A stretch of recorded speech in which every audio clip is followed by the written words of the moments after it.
hát évek óta problémát jelentett nekünk ez a úszópellenka, mert hát ugye csak 25 kilóig van, szintén meg már ilyen 42-43, mikor mennyi. Úgyhogy nagyon szépen köszönjük, hogy végre volt valaki, aki gondolt ránk és a hozzánk hasonló gyerekekre.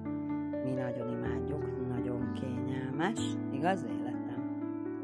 Ilyen, és most tornázunk benne egy jó nagyot. Igaz, babám? Na, akkor gyere, mutassuk meg, hogy hogy taposod a vizet. De jó erős. Azaz.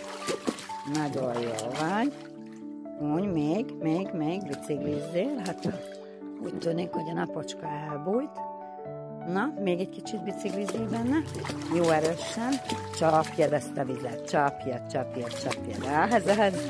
Szuper vagy. Na, és egyre gyorsabban. Tempó. Azaz. Jaj, de jó vagy.